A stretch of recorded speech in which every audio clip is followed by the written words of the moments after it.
మిత్రులు చాలామంది ఆదాయ పన్ను మీద కొన్ని సందేహాలు కలిగి ఉన్నారు. పాత పద్ధతి, కొత్త పద్ధతి అని. దీంట్లో పాత పద్ధతిలో మనకి 2,50,000 వరకు పన్ను ఉండదు. 2,50,000 నుంచి 5,00,000 వరకు 5%, 5,00,000 నుంచి 10,00,000 వరకు 20%, 10,00,000 పైన 30% పన్ను ఉంటుంది. 60 సంవత్సరాలు పైబడిన వారికి కొద్దిగా తేడా ఉంటుందన్నమాట. ప్రామాణిక మినహాయింపు స్టాండర్డ్ డిడక్షన్ అనేది అండర్ సెక్షన్ 16 ప్రకారం 50,000 వరకు ఉంటుంది. ఆదాయం నుండి పొందగలిగే మినహాయింపులు ఏంటి అంటే ఏటీసీసీసీ ప్రకారము 1,50,000 వరకు ఉంటుంది. అలాగే ఏటీసీసీడీలో సిపిఎస్ అమౌంట్ ఉన్నవాళ్ళు 50,000 వరకు చూపించుకొనవచ్చునమాట. అలాగే ఆధారిత వ్యాధిగ్రస్తులు లేదా health insurance premium 60 years below వాళ్ళు 25,000 వరకు, 60 ఇయర్స్ అబవ్ వాళ్ళు 50,000 వరకు చూపించవచ్చును. అలాగే 80DD ప్రకారము 50,000 నుంచి 1,00,000 వరకు తన మీద ఆధారపడిన సోదరుడు లేదా తల్లిదండ్రుల వరకు మనం చూపించుకొనవచ్చును. అలాగే సెక్షన్ 80U ప్రకారము ఎవరైతే ఫిజికల్లీ హ్యాండిక్యాప్డ్ ఉన్నారో వాళ్ళు 40% ఉంటే 75,000, అంతకన్నా ఎక్కువ ఉన్నవాళ్ళు 1,25,000 చూపించవచ్చును. సెక్షన్ 80E ప్రకారము విద్యా రుణాలు 8 సంవత్సరాల వరకు పూర్తిగా మినహాయింపు. ఇంటి రుణంపై చెల్లించే వడ్డీ 2,00,000 వరకు, భార్యాభర్తలు కనుక తీసుకుంటే చెరో 2,00,000 వరకు మినహాయింపు పొందవచ్చును. ఆదాయంగా పరిగణించబడని అంశాలు పదవి విరమణ పొందిన తర్వాత వచ్చే గ్రాట్యుటీ, ఏపీజీఎల్ఐ అంశాలు, మెడికల్ రీయింబర్స్మెంట్ మొదలైనవి ఆదాయంగా పరిగణించరు. వృత్తి పన్ను ఆదాయపు పన్నులో పూర్తిగా మినహాయింపు ఉంటుంది. ఆదాయంగా పరిగణించబడే జీతభత్యాలు, పే, డిఏ, హెచ్ఆర్ఏ, ఐఆర్లు ఆదాయంగా పరిగణించి కంపల్సరీగా మనం ఆదాయ పన్నులో చూపించుకోవాలని. ఆదాయపు పన్నుకు సంబంధించి ఏ ఫారాలు సమర్పించాలి? జనవరి, ఫిబ్రవరి మాసాలలో క్యాలిక్యులేషన్ షీట్ను అంటే ఫామ్ 16ను కంపల్సరీగా డిడిఓ వారికి సమర్పించవలను. డిడిఓ గారు సహజ్ ఫార్మ్ ద్వారా ట్యాన్ ప్రతి 3 నెలలకు ఒకసారి టీడీఎస్ రూపంలో ఎస్టీఓకి సమర్పిస్తూ ఉంటారు.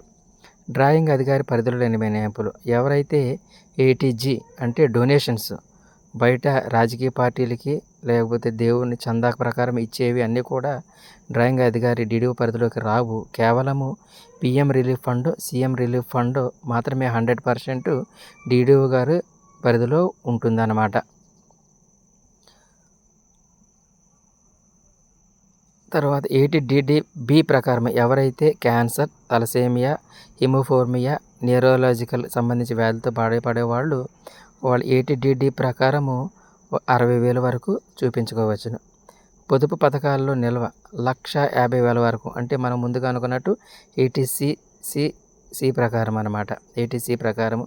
అలాగే ఎవరైతే ఎన్పిఎస్లో లేరో అంటే పిఎఫ్ ఉన్నవాళ్ళు 50,000 వరకు ఎన్పిఎస్ అకౌంట్ ఓపెన్ చేసి వాళ్ళు కూడా ఇది అర్హులు పొందవచ్చును ఏటీసీలో. హెచ్ఆర్ఏ అనేది సొంత హౌస్ ఉన్నా సరే డిడిఓ గారి అనుమతితో రెంటెడ్ హౌస్లో మరియు సొంత హౌస్లో కూడా పెట్టుకోవచ్చు. హెచ్ఆర్ఏ క్యాలిక్యులేషన్కి ప్రత్యేక ఫార్ములా ఉంటుంది అన్నమాట. అంటే పూర్తిగా తొలగించవచ్చు లేదా ఉంచవచ్చు.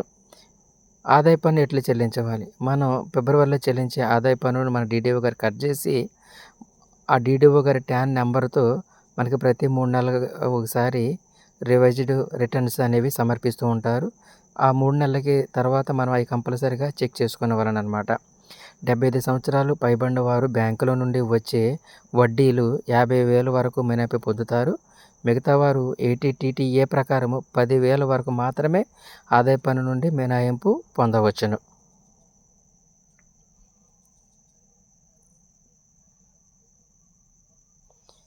ఇంకా మరొక పద్ధతి కొత్త పద్ధతి.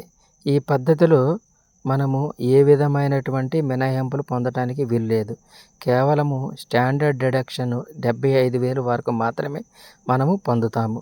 మిగతా ఆదాయాన్నంతా అంటే పే మరియు డిఏ, హెచ్ఆర్ఏ అన్నీ కూడా ఆదాయంలో చూపించి ఈ కింద చూపినట్లుగా 3 lakhs వరకు ఆదాయ పన్ను లేదు. 3 నుంచి 7 లక్షల వరకు 5% ఆదాయ పన్ను ఉంటుంది. కానీ 87A ప్రకారం రిబేట్ అనేది కల్పించబడుతుంది. అంటే 7 లక్షల ఆదాయం ఉన్నవారు ఎటువంటి ఆదాయ పన్ను కట్టవసరం లేదు. 7 నుంచి 10 వరకు ఆదాయం ఉన్నవారు 10 లక్షలు 10%, అలాగే 10 నుంచి 12 ఉన్నవారు 15%, 12 నుంచి 15 lakhs ఉన్నవారు 20%, అబోవ్ 15 lakhs ఉన్నవారు 30% కొత్త పద్ధతిలో మనము ఆదాయాన్ని పన్నును చెల్లించవలెను. కొత్త పద్ధతిలో మనం అనుకున్నటువంటి హెచ్ఆర్ఏ, అలాగే ఇంటి అద్దె, ఇంటి రుణము, ఏపీజీఎల్ఐ, సిపిఎస్ ఇటువంటి ఇన్సూరెన్స్‌లు కూడా కొత్త పద్ధతిలో ఆదాయ పన్నులోకి పరిగణించబడవు. అంటే మనకు వచ్చిన ఏ అమౌంట్ అయినా సరే కేవలం స్టాండర్డ్ డెడక్షన్ తప్ప మిగతా అన్నివి కూడా ఆదాయ పన్నులో చూపించి ఆదాయపు పన్నును లెక్క కట్టవలెను. దీంట్లో మనం కొన్ని ప్రత్యేక మినహాయింపులు మాత్రమే చూడవచ్చు. ఈ ఫార్మ్‌ని మీరు చూసే ఫార్మ్‌ని కింద డిస్క్రిప్షన్‌లో ఇస్తాను. అవి ఒకసారి డౌన్లోడ్ చేసుకొని మీ దగ్గర పెట్టుకొని ఉండండి. డౌట్స్ వచ్చినప్పుడు దానిలో ఒకసారి క్లారిఫై చేసుకొని చూసుకోవచ్చు.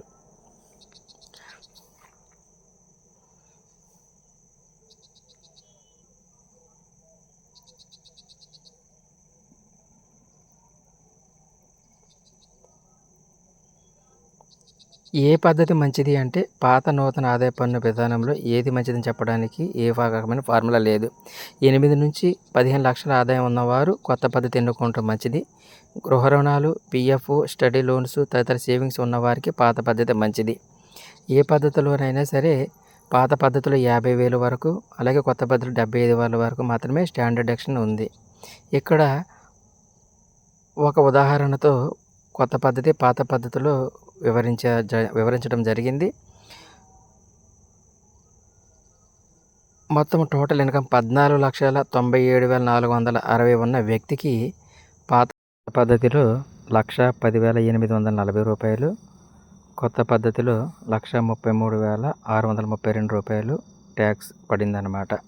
దీనిని బట్టి మనకి సరిపడా పద్ధతిని ఎంచుకొని ఫిబ్రవరిలో ట్యాక్స్ సబ్మిట్ చేయవలెను.